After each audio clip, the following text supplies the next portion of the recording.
Hi there, I'm Jill Konrath, author of 4 best-selling sales books. Over the years, I've been asked hundreds of times what I think is most important for sales success, and my answer has been consistent during all that time. It's a deep understanding of who your buyers are, what's going on in their business right now, the issues and challenges they're facing, what their current situation is regarding your products and services, who the buyers are specifically, and what matters to each of the people involved in the decision process. And when people understand that, then they are in a position to best serve their customers. So to me, that's foundational. And that's why I'm so excited that Discover.org is doing this series, allowing me to interview some really smart people about their business and get inside their buyer's head to find out what's really ticking.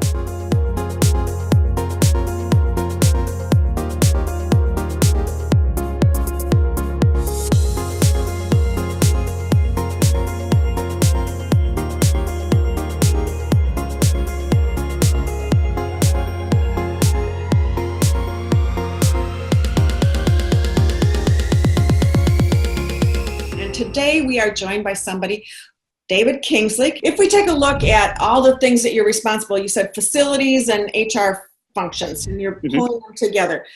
So how would you describe all the things that you're in charge of? What is the scope of your responsibilities? Sure. So I'll just sort of walk through my organization. So the facilities and workplace services. So it's all the team who do the real estate strategy, making sure that we have enough seats allocated for our people. What is our space utilization? Then the workplace services folks who take care of making sure that all the catering is in hand. The facilities are kept up, maintenance happens, light bulbs are replaced, carpet squares are fixed when they're torn up or stained, all those type of creature comforts that we all need in our job. Those all sit in the real estate and workplace services, my facilities team. Here at MuleSoft. And then on the HR side of the house, it's everything from our compensation strategy. How do we pay our people, making sure we're committed to fair and equal pay for all of our people. It's our HR business partners who are working with individual client executives inside the organization to help them with their org design, to make sense of their employee engagement survey data. What are they doing inside their org to engage and inspire their people? It's the team who does all the HR information technology. So all of our data that we keep in Workday here at MuleSoft to make sure that we're keeping data secure and accurate to use inside the organization. It's all of the HR operations. So when an employee has a question or an issue, they need to get some service. They're asking a question about their 401k or their benefits. How do we serve them there? And then the last piece is orientation that we have when people come into the company. What about you? What's important to you from a decision? Sure. I think the big ones that I really get involved with are the relationships that we have with vendors and service providers and product provisioning that speaks to that employee experience I just talked about around reinforcing and building culture and driving trust in the organization. And so I'll give you an example. We use Workday as our system of record. I need to make sure that technology has uptime that delivers value to not only my team, but to the leaders we serve, because we have managers who self-serve in our Workday system. So I want to make sure that there's strong uptime, that there's reliability, and that our data is secure. That's in the cloud, and I need to trust that Workday service provisioning is going to keep my people's data secure, some of which includes things like social security numbers, individuals' names of their children, their spouses, where they live, their partners. All that data is in there that's really, really valuable, both to employees and that I need as an employer to help serve them, but I have to make sure that's kept in trust. And so I look to vendors with whom I can kind of build partnership and rely on to make sure that service provisioning is happening consistently and in a safe and secure manner. Mm-hmm. It's interesting. I saw a stat the other day. I can't remember the source of it, but it was talking about millennials who are now, more than half of our workforce around the world. And it was talking about that. I think it was like 60 or 70% of millennials are willing to take a 15% pay cut to work for a company whose values align with theirs. Yeah. And now my HR side of me says, well, how many of them actually are taking the pay cut? But more to it, it speaks to the fact that values are rising in prominence as we see in the interview process. As candidates are asking us questions, they want to learn more about the company's values, because you're spending 40, 50, 60 plus hours a week of your life working with and for this company. You want to know that it's driving at the similar things in the world that you believe. That you believe in. And so companies who are making manifestos and listening to their employees and driving value and positive change in their communities, those are the ones who are going to be talent takers in the market. The ones who ignore that, they're going to unfortunately be talent losers in the market. Okay, so we've talked about a lot of things. One of the things I'd like to focus on now is technology. How are you leveraging technology as head of global people and places? Sure. I think that the technology is certainly an integral part of our experience every day, just as employees. And the technology experience really reinforces that employee experience. If I log on to my machine in the morning and I can't access my data, or I can't get into my machine, or I can't connect with a network, or one of the service providers that we use is down, that's immediately introducing friction into my employee experience. And so being very mindful of what is the employee expectation, what is the customer expectation of the employee experience from a technology perspective is really key. So the first and most important thing that I'm doing when it comes to technology buys is understanding what is it that my customers, my internal customers, the employees of the company, what do they want? How do they want to experience their technology in a day-to-day life? And I want to take cues from that. So if they're telling me, and this varies by company and organization, I can't say this is one size fits all. If they say, look, I want everything on my mobile phone, I want to be able to get this at my fingertips, that's one key buying indicator from my customers internally. Okay, I need to really focus on mobile. Or maybe they say, you know what, when I leave the office or the factory or the location at the end of the day, I don't want to be bothered with work at all. I want it all on my desktop. So put all the calories and energy into driving a great desktop or laptop experience. Mm-hmm. Others might say, you know what, I'm out in the field working with customers or clients, or working in an industry where I don't have access to a laptop, or I can't have my phone with me all the time, but I do have access to a telephone, and I want to be service provisioned, through a phone service. That's another type of technology. And sometimes we like to think that we're all, so postmodern and we're all mobile provision. Well, there's many, many industries and many employees out there who don't live on their mobile phones. Maybe they want to call a phone number and talk to a human, or a voice system that really works seamlessly to get service provisioning.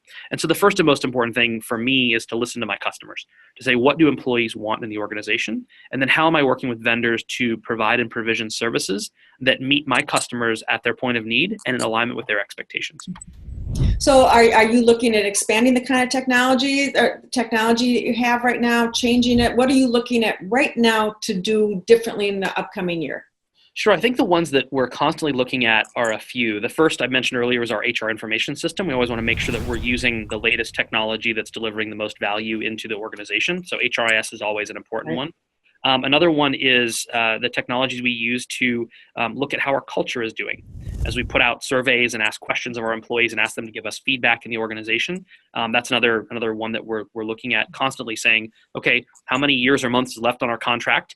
Do we like this technology? Is it still serving the purpose? Or are we ready to move on to a different technology for that? So that's one of them. Another technology that we're constantly looking at is how employees are able to give and get feedback in the organization. So as a leader gives feedback to his, her, or their teams, and then how does upward feedback work, and how does peer feedback work? And what are the platforms that are available to be able to do that? They're really focused on their customers, who are essentially the employees that I serve every day. Right. So focusing on the end customer of how's that going. So that's the first most important thing, I think, is having those vendor relationships that really speak to that, and ask for that input and feedback. And are the vendors that I'm working with, are they incorporating that feedback as they think about the next iteration or next version of their design for their UI and their UX and their data structure and their data strategy? Are they taking into account the customer's feedback? That's probably the first and most important cue. And so one of the questions for me is, can I deploy this technology to my customers, to employees, without having to give them a 50-page user guide? Yes. Because they're going to want to have a technology experience that's very consistent with their customer experience outside of our building. When they're in their personal life, they have these technology interactions.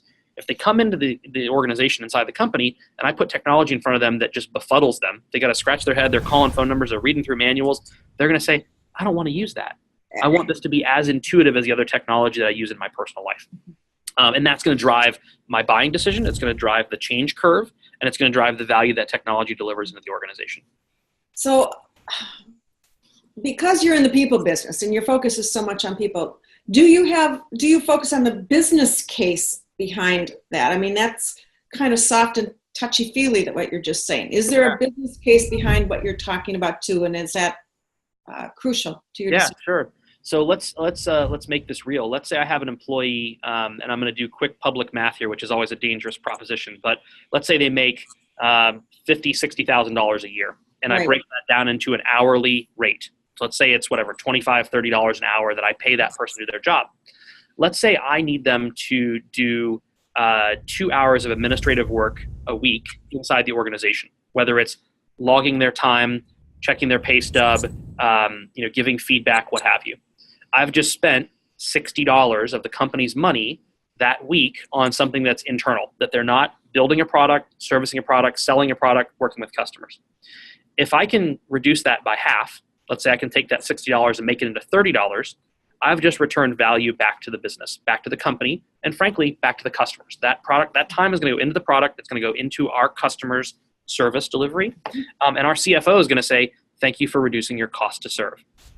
I was thinking about how I make buying decisions.